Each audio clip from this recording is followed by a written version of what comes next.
You're listening to Tipsy Book Reads. I'm Rebecca. And I'm Jess. And we're tipsy. tipsy. Too many books on my TBR. Yeah. This podcast is like a book club for the antisocial. We make a drink inspired by the book we read and talk crap about life and fictional characters. We really hope you listen and drink along. Side effects of listening to this podcast may include reading vivaciously, extreme bouts of laughter, tipsiness from craft cocktails, talking shit about life and fictional characters. Listen at your own risk. Just a warning, this podcast is explicit. We are all over 21 and there are spoilers. We warned ya. Hi, boo. How you doing? How goes it? You know, better than this book. Yikes. Not like better. This book is great. I just meant like what's going on in this book. Yeah. Better than what's going on. They're going through it. Oh my gosh. Okay, so I don't even know where to start this week. Should we just start with what you drinking? Yeah. Okay, let's do it. Oh, we're reading Foxglove by Adalyn Grace. I was trying to think of like trigger warnings because we haven't done that in a while. And I think just to sum it all up is death. Yeah, that's fair. So if that's something that like just come back next week. What are we reading next week? We're doing the next book in the series, so maybe not. Probably not. Come back maybe after that. We'll see. That's fair. So what you drinking? Well, I can't call this Fate's Kiss because last week we had Death's Kiss. Well, why can't you call this Fate's Kiss? I mean, I guess I could. It is a smoked bourbon black tea. What if it's like Fate's Tapestry or something? Ooh, yeah. Okay. I like it. Sweet. Yeah. So tell me about it. Talk to me. Yeah. So when they're trying to figure out if what's her face, Eliza? Was that not so just like don't be suspicious? Don't be suspicious. What's her name? Eliza? Is that the one that is like dying? Eliza. Was that why the entire Hamilton soundtrack has been stuck on my head for like the last few weeks? You mean the baby bomb? Yeah. Girl. Okay, but she was the one that was like dying. Sorry, right? yeah. So Blythe was like, is she being poisoned? And Fate was like, let's find out. Let's sip the tea. Mm-hmm. And then he kissed her and she was like, oh, it's just black tea. Literally Fate's kiss. But I felt like it had to be smoked because I feel like the whole life thing and there's always like smoke involved. Yeah, and I just feel like his voice would be like extra smoky and raspy. Yeah. So like it's like whiskey. His vocal nice fry would raspy. be going. So yeah. Cheers. Cheers. Cheers, mate. Cheers, mate. So I put sugar cubes in the tea and then bourbon and then I smoked it with a fancy new smoker. I'm just so sensitive to smoke. I'm like, and I know you did mine last and I'm like, that's smoky. I can feel it in my chest. I love it. It's so good. It's definitely Fate's Kiss. For sure. I've just feel like I was craving tea this entire book. Yeah. It's just that era. It is. Where they just have high tea all the time and they're like, why don't we do that anymore? I would live for that. Like, we have visitors, or we're receiving right now, and visitors are coming, and we would put high tea on in like little scones. Yes. Oh my gosh. I need. Okay, let's start doing it. Okay. It's not like we have a lack of teapots or anything. Literally. I still need to use my Jane Austen one.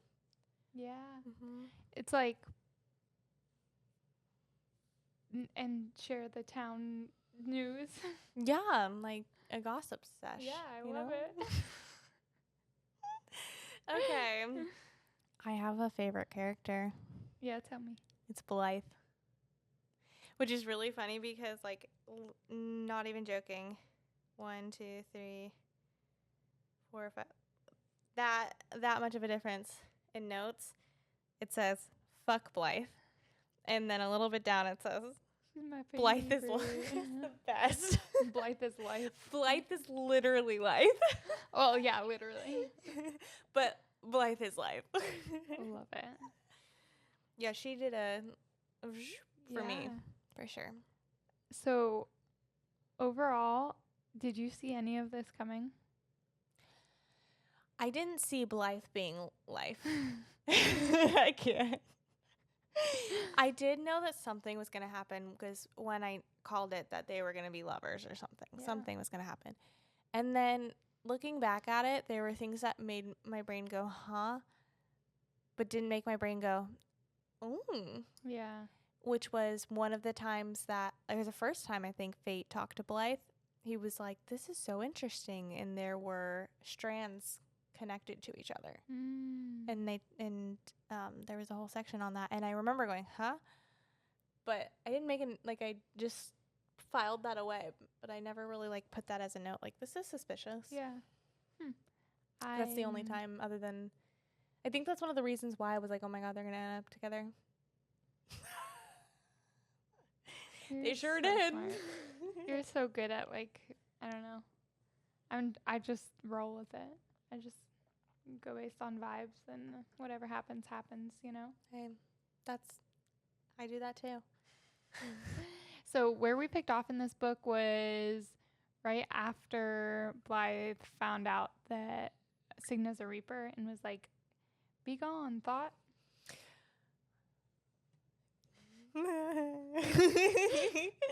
That's so funny.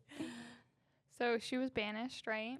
Yeah, she was banished. And then she had, okay, this is what, I think I read ahead last week because I was like, oh, the silver went away. And then you were like, no, it didn't. And I was like, yeah, no, it didn't. And then when I started picking up again, I was like, oh, it did. I think I did. Maybe it was like in the background when I was doing something, and then I realized like, oh, I'm done. But yeah, because that was bizarre. Like, she had the gray hair, and then when she brought the foal, back to life, like. But she didn't actually do that. Yeah. That I didn't see that coming. I didn't see that coming at all, but it makes so much sense. Yeah, once she was like, wait, Blythe was always around. I was like, you motherfucker. I didn't catch that. You little I like trucker. that way better, though, than her being a Reaper and her being life, especially because she was so in love with death. I was like, that's not fair. I didn't want it. That's not fair. We don't like this love triangle. Yeah, if that was actually going to happen, I was going to be like, ooh, this just got knocked down a star. But it didn't, so it's still up there. Okay. Can we talk about the sassy ghost of her house? Yes. Because I love them. I want to watch that TV show that's Ghosts, where that, you know what I'm talking about? No. There's a couple and they like inherit this huge house or they buy it. I don't really know. I just know the premise of it, that she like gets hurt and now she can see ghosts. Okay. But it's like a comedy. And so she can see all the ghosts that haunt her. I have seen like a preview of that. So it's not available anywhere of the streaming that I have.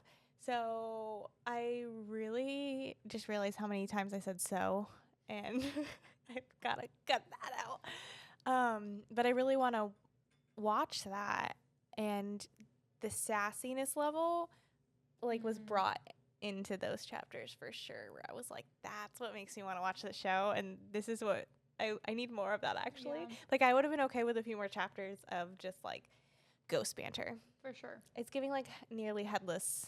Yeah. Yeah. What is it, Nick? Nearly headless Nick. Yep. Ghost besties. So many years ago, I read a book by Danielle Steele, I think it was, that was like, these people moved into this house and there was like all these ghosts that inhabited the house, and they were like in the ballroom and they would have like balls and feasts and stuff. They're little ghost selves. So they didn't get along with the people that moved in because they're like, this is my house. But then they became like besties and they'd have like balls and stuff. God, like, and it's so cute. Now anytime I like read stuff like that, it brings me back to that book for some reason. Do you know what else reminds me of it? Haunted Mansion, the ride, in the one scene where you like are sliding and it's like all the ghosts dancing with each other. Yes. I'm just like, I don't know. Love. But so I love like ghosty things. Ghosty besties. I enjoyed it so much. Even when at the end where everything's wrapping up and they walk in and they're like, so you're going to stay here? Yes, it looks like it. But I love that she chose at first not to tell them that she could see them. And all of a sudden they were like, is she talking to us? And she's like, you bet your bottom dollar I am. I loved that. I thought that was so funny. The little girl ghost. Yeah. It was so cute. I was almost like, let them play the piano. They don't got much going on. But they would have totally scared the staff. Like, I would have been like, okay, from the hours between this and this, and like set up some scenario where like, oh yeah, I let a townsman come in and like play the piano. oh my gosh. Okay.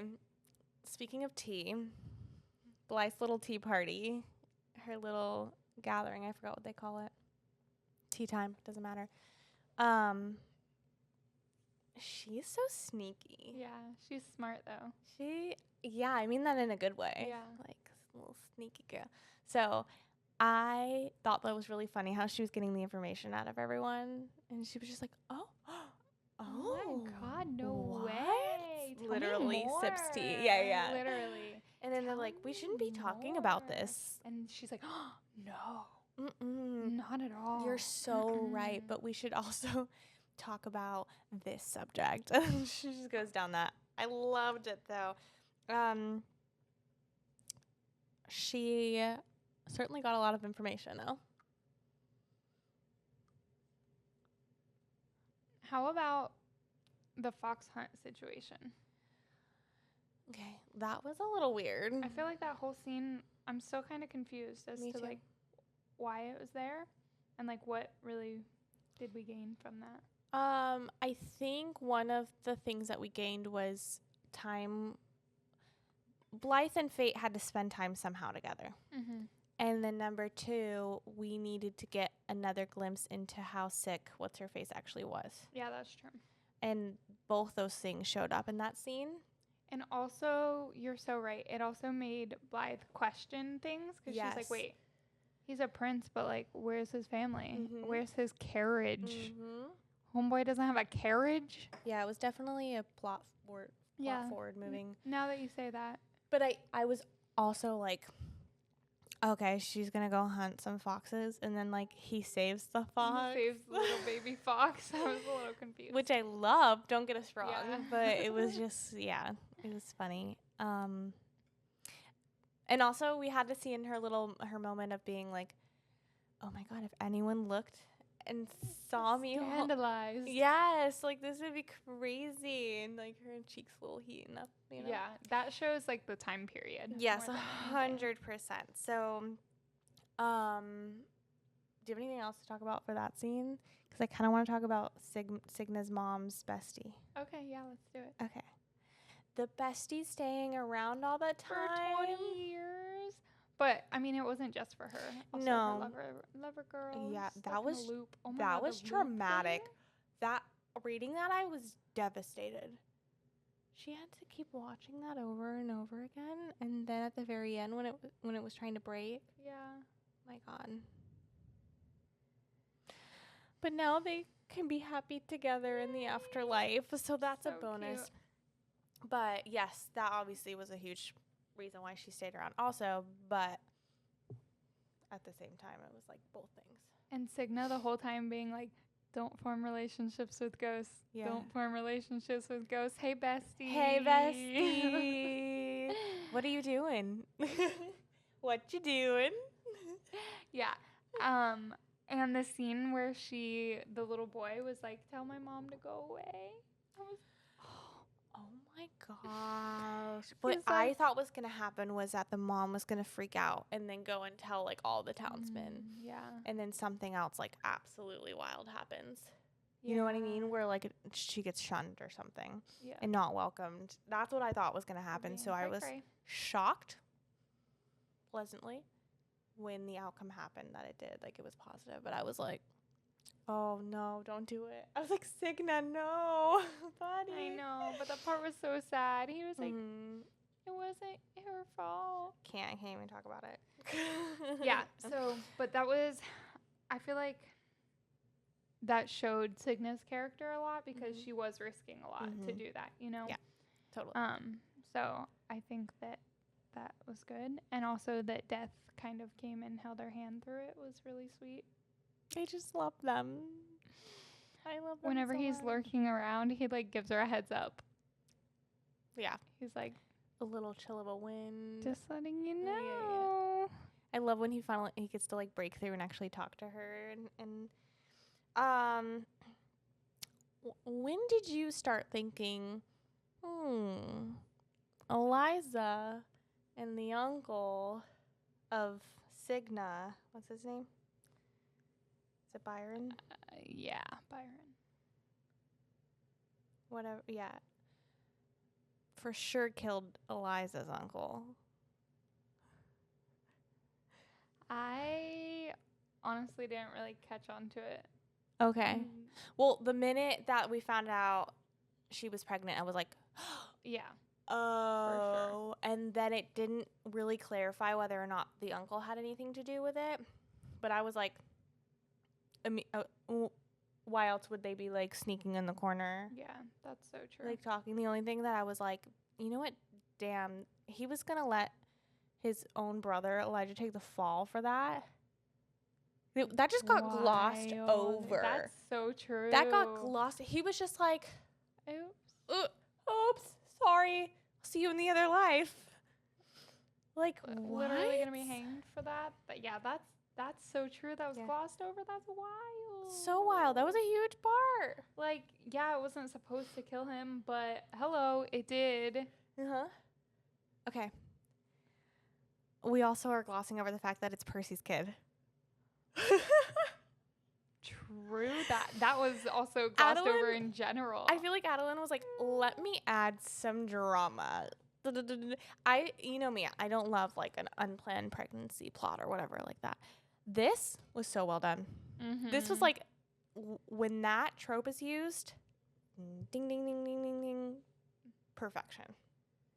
Wild. Exactly how it should be used. Oh my gosh, full circle with all of the Percy shit. I freaking hate Percy. And then Cigna being like, I should be mourning him, but I'm not. Like, why?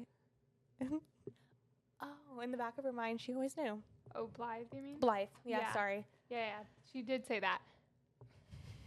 But I'm glad that she kind of like found out the full circle of it all too. Mm-hmm. Was it Fate that was like, was it him that said something, or was it Death that was like, bro, you would have been dead, homegirl? So when Eliza was having her moment and Cigna and Blythe were trying to bring her back to health, Death had said something very similar, but along the lines of like, oh, not homegirl. I don't remember exactly how he said it.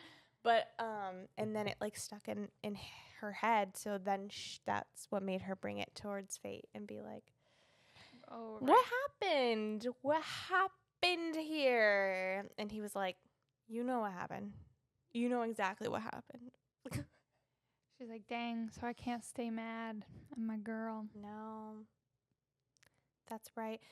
How much time do we have left before our break? 5 minutes? Okay. Because we're cruising through this. Yeah. And I'm ready to talk about Blythe literally selling her cousin to Fate. She sure did.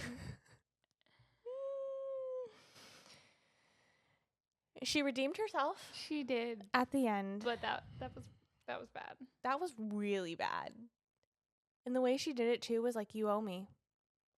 You owe me. Girl, you have no idea what's going on behind the scenes. What? Don't even. What? I feel like she really jumped into that without knowing all the facts, and that's totally on her.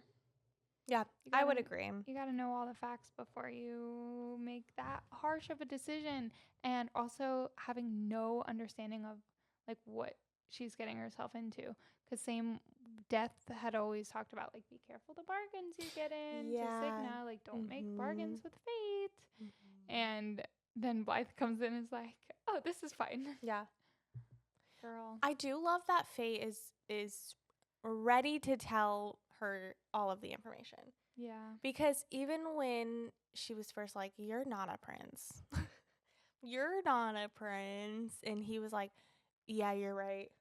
And then he was like, it's not who I am. Yeah. It's what I am. Yes. Like, She's like, what the fuck are you? Right? Well, I feel like that shows a lot, though, that he was just like, I can tell this person everything. Yeah. You know? That's so true. Mm-hmm. And that's the thing, too, is when she did finally redeem herself and was like, gotcha.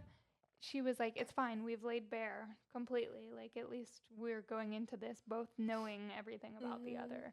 It's like, do you, though? You You don't even know your life. Don't know. I was so ready for the Cigna to tell Blythe, but then they were just like, this can be another day's. Thankfully, we read the book next. Soon, yeah. Because I wouldn't be able to wait. No. That's crazy. Okay. So, basically, she goes and makes this deal and has no care in the world that, like, basically Cigna owes her. But the whole time, like, he's screaming at the book, like, Cigna literally saved your life and has also probably saved your family, like, a bunch of times. And you have no idea. Mm-mm. She's keeping y'all secrets. Mm-hmm. She's taking them to the grave. Yeah, exactly. Even, like, her just going quietly and, like, being shunned and accepting all of that. Like, she has done so much for you. You have no clue. Yeah, so that was absolutely wild. And then just Death and Cigna's like, she's like, just give me one more night. Just one more night. And Cigna's like, huh? It means that much to you? But I love the separate point of views. Yeah. I wanted to mention that. We're a sucker for a multi-POV. Yeah, absolutely. Should we take a break? Yeah. Okay, cool. We'll be right back. We're back. The bargain situation where Fate is like, I want Life, who he thinks is Cigna. That, and then Death and her choosing Fate to save everybody. It was kind of giving like Phantom of the Opera. So that's solid. And I love that. That was such a good point. I didn't even pick that up. Yeah, and like Raoul would be Death and he's the Phantom, and she's like, I will fight you on this every single day, but I'll go willingly. Yeah. I suppose. I guess so. I guess. Yeah. Because I feel like I don't have a choice, but fuck you. Wow. That's a good point. So that was my thought. I love that. So I was really proud of Blythe for making that decision of being like, you know what? I'm going to outsmart Fate. Oh my gosh. There's a quote. I think I wrote it down. Blythe bested Fate 4 separate times. Yeah, she's so smart. That is so good. I also wrote underneath that, are you not proud of your wife's cleverness? The build up to her like saying to him, so you promised once you have a wife, you'll let my dad go free. Once you have word just, for like, word, getting all these facts straight, and then she's like, okay, here it is. So smart. It was so good. Like, they didn't even have a chance to to do react. Anything. But like Death knew what was good. He like they kind of like had a moment, you know. He realized it real quick. Yeah, and so was like just being very subtle, like move, don't like trigger, like don't do anything. Just and then because I had forgotten too that Cigna and Fate had their own bargain that he wouldn't be able to hurt her. And when Death reminded Cigna, it was also reminding me, and I was like, oh yeah, Death, look at you paying attention to absolutely everything that goes on. Yeah, I loved that. I'm so excited for the next one because I feel like, what do you think is gonna happen? I mean, from the cover, it looks like it's going to be in the point of view of Blythe, which I love. I do hope that we get some input from Cigna and Death's new life together. Love that we finally get an understanding of why Blythe can see Death. Yes. So that's cool. And like the glow, which is like Cute the little- the threads of the Yeah. tapestry and stuff. They can have cute little double dates. Oh, and the people that she's brought back to life having that glow too. Yeah. Yeah, That's because what's her crazy. face? Signa's Eliza and Yeah, but yep. the other one too. Mhm. Which why did she almost die? I don't remember. I I just remember there being a glow, Mhm. but I don't know how or why she almost died. So then does Blythe have a glow too? Because it wasn't Probably. mentioned. Because I wonder if it's because like they cheated death. Do you think that's how Blythe lived for as long as she did? Was because she's life? Yeah, like through all the poisoning and stuff. Yeah, possibly. She's probably stronger. She probably would have been dead a long time ago. Yeah, that's a good point. So I think that Cigna is gonna tell Blythe like, "Hey, your life," and She better or like the half of the book is going to be her trying to tell her, and then like things keep happening where they never actually have the conversation, and like Blythe has to come to terms with it herself. yeah, I almost wonder if that's very gonna happen. enemies to lovers, Blythe and Called Fate. it. Yeah. And like so much resentment, and then they both realize like he realizes she's life, and then it's like, oh wait, you're the love of my life. Oh my gosh, I found you in another world. But it's really cute that Death was like, you found her, because they were besties too. He found his bestie. Isn't that sweet? That's so sweet. I know. They don't like Death and Fate don't like each other right now, but there will be a reconciliation. I think they're gonna be best brothers. I think so too. Well, they're gonna be like brother. What is it if you're cousins, and you marry brothers? What does that make them? Or like sister-in-laws? Is it though? Because that's like with siblings, but with the cousins. Cousin-in-laws? I think I'm overthinking this. I don't know. That's a good question. Who cares? I do now, so we're gonna find it out. But I think. Oh no, I forgot what I think. Oh, I do think that either, like you said, Cigna's gonna tell her right away, or there is going to be some sort of like drawn out process of her finding out, and now they have to deal with a wedding. Because they didn't say they were married. They said that they were engaged at the end, which was so good. And Elijah is free. And the dad being like, what the? Yeah, well, what did I miss? I'm going to beat you up. Yeah, he starts walking over. Who's this man? I love it. So then, yeah, because he's literally missed all of that. He's been like ready to be hanged. So he was holding on by a thread. So, by a thread. Like a tapestry. Clever. Thank you so much. Let me explain it to you. I got it. So, and then I think that like the whole wedding thing is gonna happen. But I wonder, I feel like there were things that maybe I wrote them down that we didn't get fully answered. I don't know, maybe not. I'm trying to go back to my first episode. I almost wonder if like Percy going missing will come back into play because Margie is still out on the loose. That's true. And I wonder if her coming back will cause problems if she does come back. I don't know. But yeah, I don't know. I'm excited. The book looks so good. I'm hyped. And so we don't have the book yet because it's not out as of recording. But that's tomorrow that we release this episode. So Tuesday it comes out, so make sure you get your pre-orders in now, and we'll let you know what chapters we're going to read because we don't have the book, so we don't know how many chapters there are, so we can't tell you. We have no idea. Do you have anything else to say about this thing? No, just what you think, what kept you home? Oh yeah, you want to go first? Yeah, so I finished House of Salt and Sorrows. And I would like to formally apologize to all the people who I know stopped listening about halfway through because I know why you stopped listening. And it would be because we were asking questions that were already answered in this book. Oops.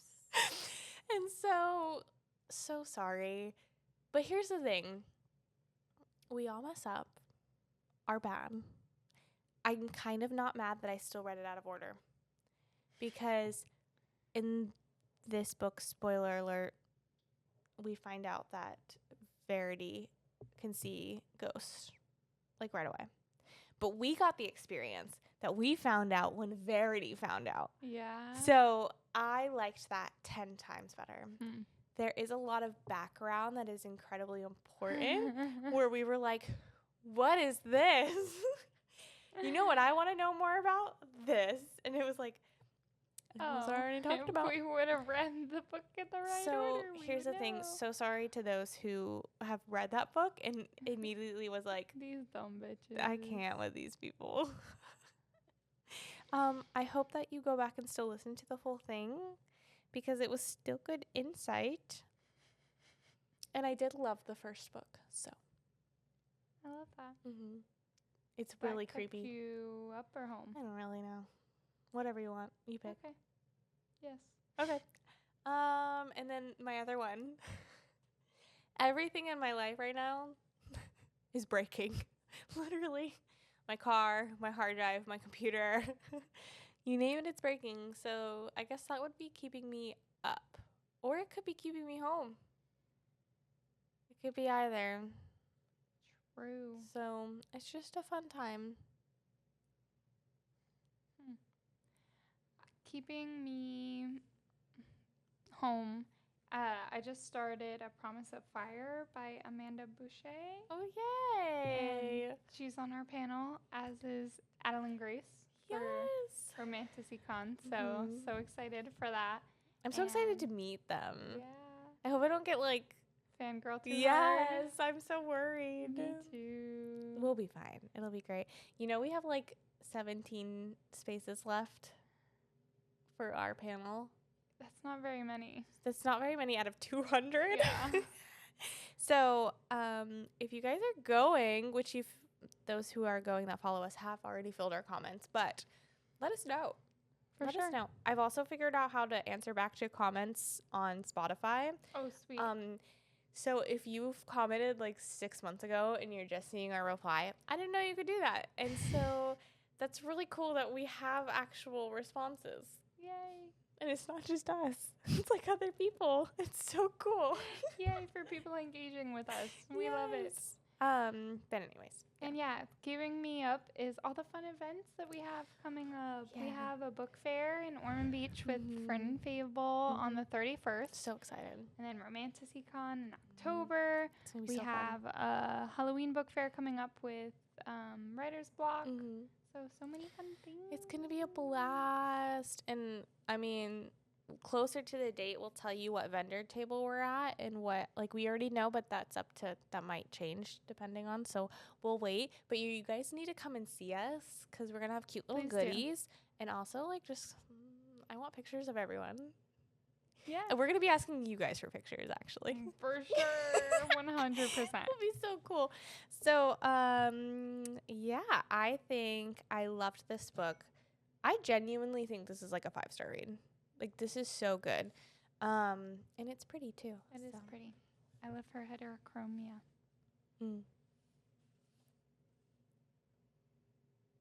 Gorgeous. Yeah. Spaced out. Anyways, please like, comment, subscribe. Every little like, comment, and subscribe genuinely helps. Like, the algorithm is so weird right now. I have a screenshot Thumbs down. of one story being like almost 300 views and the next one being what? Like 25 or something like that? It doesn't make sense. So the more you interact, the more it'll push it, I guess. But even that doesn't make sense if that's what numbers. I don't know either. We appreciate it either way, and we love chatting with you. So talk to you later. Stay tipsy. Bye. Not me ending that like a phone call. Talk to you later. Talk to you later. Bye. TTYL.